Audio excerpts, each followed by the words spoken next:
Okay, that feels better. So the second study, of the second series of studies that I'm going to present, is, well, in line with what you found in the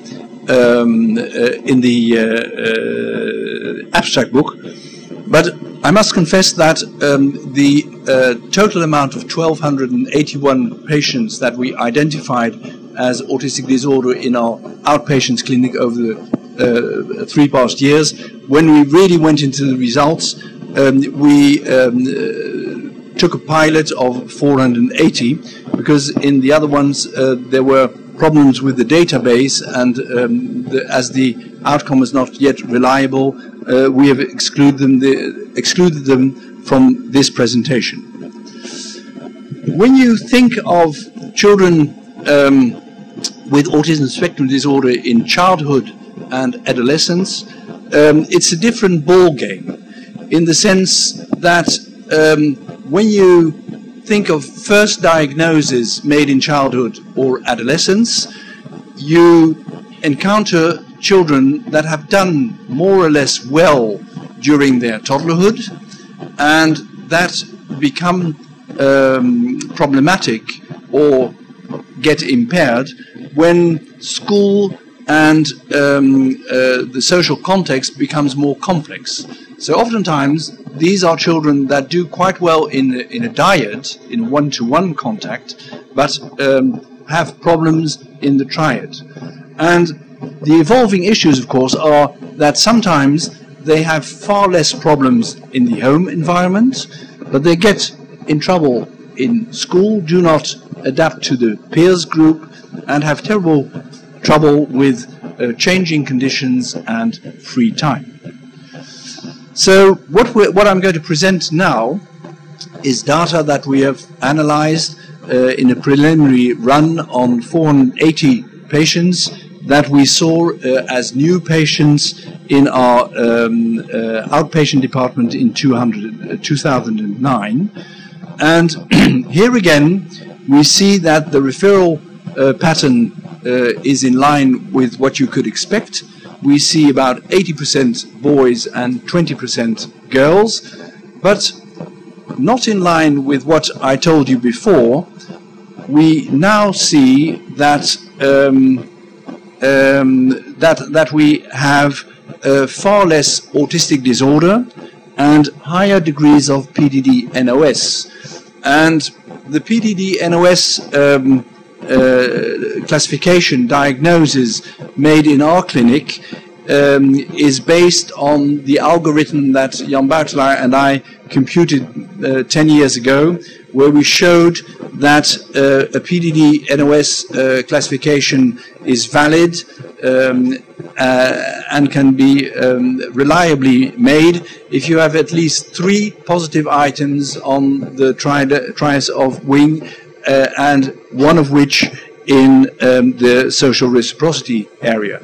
And here you see the emergence of more Asperger's, which is quite remarkable when you realize that the DSM criteria for Asperger are quite bad, in the sense that they are based on the idea that people with Asperger's have no communicative problems, whereas we all know that they have tremendous communicative problems. They don't have language problems, but they have problems in communication.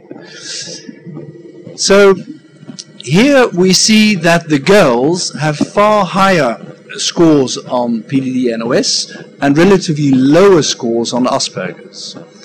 And in the boys, we see more Asperger and relatively lower proportions of PDD-NOS.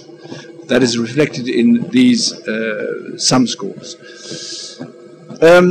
What is interesting is to note that in our sample, boys had significantly more comorbid diagnosis on axis 1, so along with PDD-NOS or autistic disorder, than girls. And when you look at the patterns, what emerges is that obviously the highest comorbid condition that we encountered in our outpatient clinics is ADHD, which is the green that you see in all these sectors. But what is very remarkable that there is a tremendous difference between not so much between girls and boys in the elementary school age, but especially in adolescence. Here you see a tremendous shift towards more depression in girls as compared to in young women as compared to boys with autism, and a tremendous lot of relational problems. When we go to axis 2, then you see a reverse pattern. There are significantly more comorbid conditions in girls, and there's an increase in those comorbid conditions. And they have to do with mental retardation.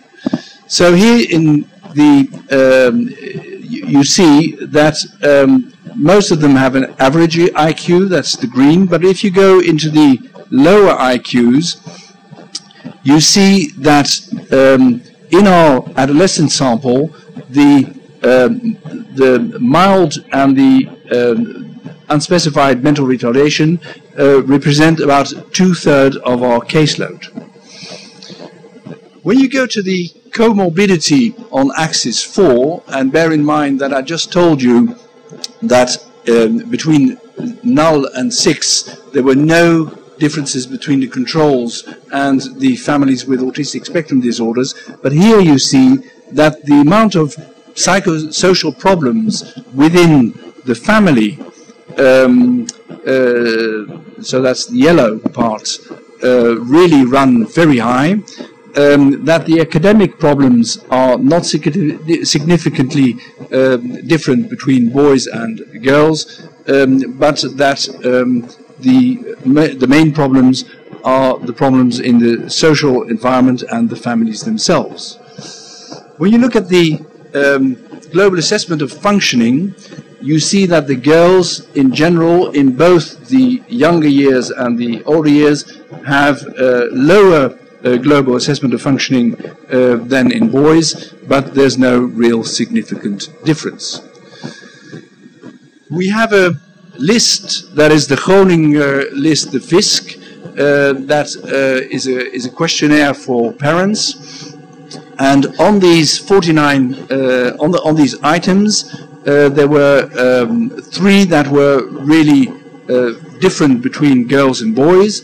One was them not making that much distinction between strangers and familiar people, where boys had much higher scores than girls, blocking into new situations, and the last one, that is not much of a surprise, girls in general, but especially in ASD, do not have very high spatial orientation skills.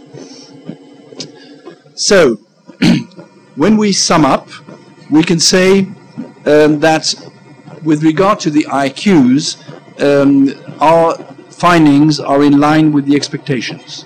Most of the girls with autism spectrum disorder that we see tend to have slightly lower IQs than the boys. Not as dramatically as in the infant sample, but you see that lower IQs are strongly overrepresented.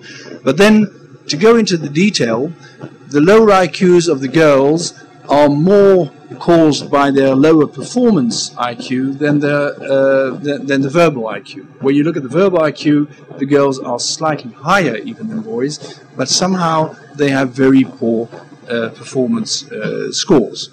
And indeed, we see that when you pass the toddlerhood, then girls tend to be overestimated, and they get, so to say, lower diagnosis. They have more social interaction, they have better communication skills, and they get PDD-NOS instead of autism spectrum disorders. The comorbidity patterns are indeed very different.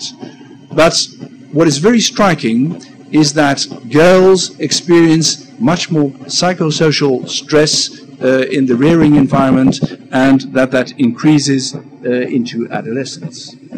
So that's where I want to leave it, and then I give the stage back to Patricia, who...